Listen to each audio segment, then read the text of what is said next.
నమస్కారం సౌగ్ర బేగం. నమస్తే అమ్మా. మేడం, రీసెంట్ గా అంటే సుప్రీంకోర్టు నుంచి ఒక రిలీజ్ వచ్చింది. అదేంటి అంటే వివాహేతర సంబంధాలు, లైక్ ఇప్పుడు లివింగ్ రిలేషన్షిప్ లో కొన్నేళ్ళు ఉంటున్నారు, ఇక వాళ్ళిద్దరి మధ్య ఏదైనా తేడా వచ్చిందంటే నన్ను వాడుకున్నాడనో లేదా రేప్ చేశారనో ఇట్లా కేసులు కొంతమంది పెడుతున్న వ్యక్తులను రీసెంట్ గా మనం చూస్తూనే ఉన్నాం.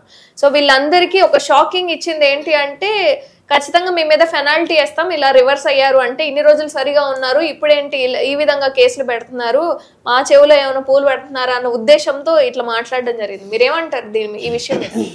సుప్రీం కోర్టు కరెక్ట్గా న్యాయబద్ధంగానే తీర్పు ఇచ్చిందని చెప్పి అనుకుంటా ఉన్నా నేను. ఎందుకంటే ఇవాళ రేప్ అనే పదానికి ఈ కేసుల వలన అర్థాన్నే మార్చేశారు. రేప్ అంటే అప్పటికప్పుడు ఇష్టం లేకుండా ఆ అమ్మాయిని బలాత్కారం చేయడం అనేది రేపు. రేప్ అనేది ఒకసారి జరుగుతుంది, లేకపోతే ఎక్కడైనా బంధించి నెలల తరబడో ఎన్ని రోజుల తరబడో అమ్మాయికి ఇష్టం లేకుండా ఒక దగ్గర బంధించి చేసేది రేప్ అవుతుంది. వీళ్ళు చక్కగా హ్యాపీగా ఉంటున్నారు, కలిసి ఉంటున్నారు, లివింగ్ రిలేషన్లో ఉంటున్నారు, అంతా చక్కగానే సవ్యంగా సాగుతోంది.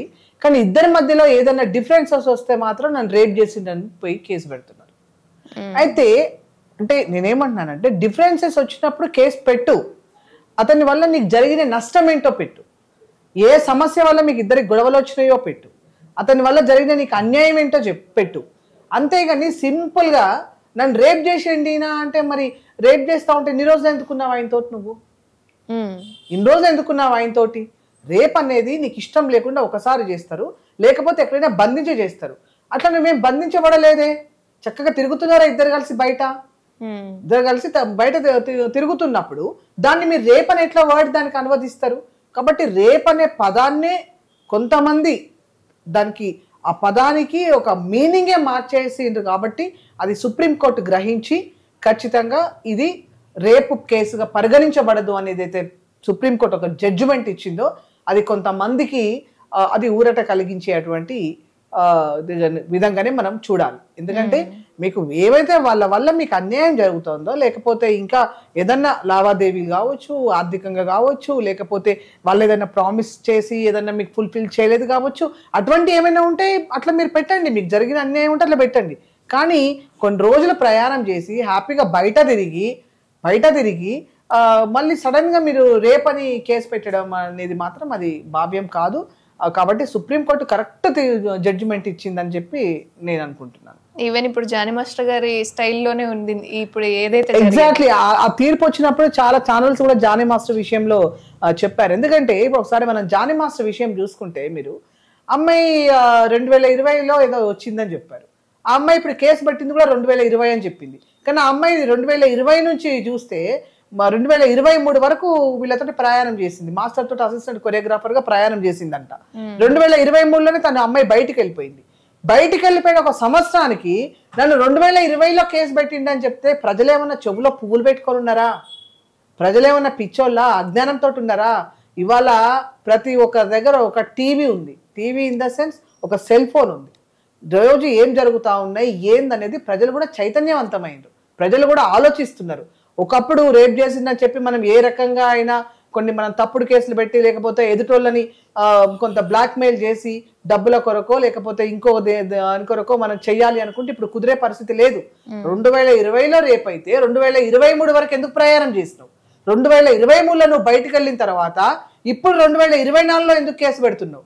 కాబట్టి మరి తీర్మార్ మల్లన్న క్యూ న్యూస్ లో చాలా స్పష్టంగా చెప్పిండు, జానీ మాస్టర్ కి అసిస్టెంట్ కొరియోగ్రాఫర్, ఆయన కొరియోగ్రాఫర్ గా ఆయనకి నేషనల్ అవార్డు వచ్చిందంట. ఆగస్టు 16కి అతనికి అవార్డు ప్రకటిస్తే సెప్టెంబర్ 16కి ఆయన మీద కేసు పడ్డది.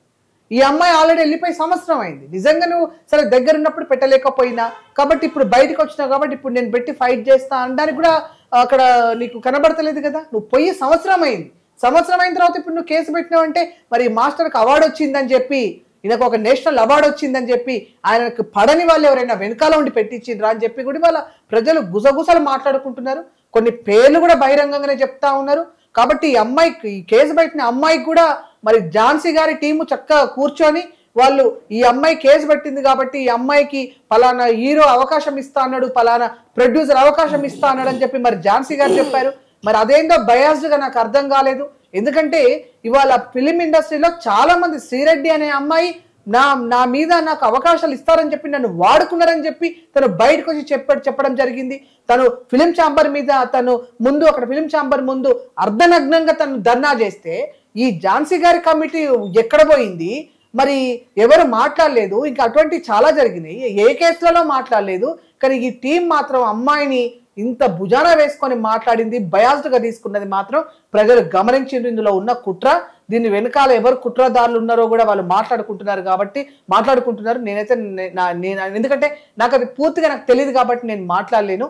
కాబట్టి ఖచ్చితంగా ఇవాళ ప్రజలు మీరు ఎవరి విషయాల్లో స్పందిస్తున్నారు, ఇవాళ ప్రభుత్వాలు కావచ్చు, ఇప్పుడు ఫిలిం ఇండస్ట్రీ కావచ్చు, ఎవరి విషయాల్లో స్పందిస్తున్నారు, ముందుకు వస్తున్నారు, ప్రెస్ మీట్లు పెడుతున్నారు అనేది చూస్తున్నారు. ఇవాళ ప్రజలు ఎవరి విషయాల్లో గోప్యంగా మీ నోర్లకి ప్లాస్టర్లు వేసుకొని కూర్చుంటున్నారు అనేది చూస్తున్నారు. కాబట్టి ఇది ప్రజాస్వామ్యంలో మంచిది కాదు. ప్రజలు వాళ్ళకే గనక ఇంకా తిక్కదొబ్బి మేం చూస్తేనే కదరా మీరు హీరోలు అవుతారని చెప్పి తిక్కదొబ్బి వాళ్ళు మరల పడితే మాత్రం మరి అప్పుడు మీ అందరి కూడా రోడ్ల మీదకి వస్తాయి అనేది కూడా ఫిలిం ఇండస్ట్రీలో ఉన్న వాళ్ళు గ్రహించాలని చెప్పి అని కూడా నేను చెప్పదలుచుకున్నాను.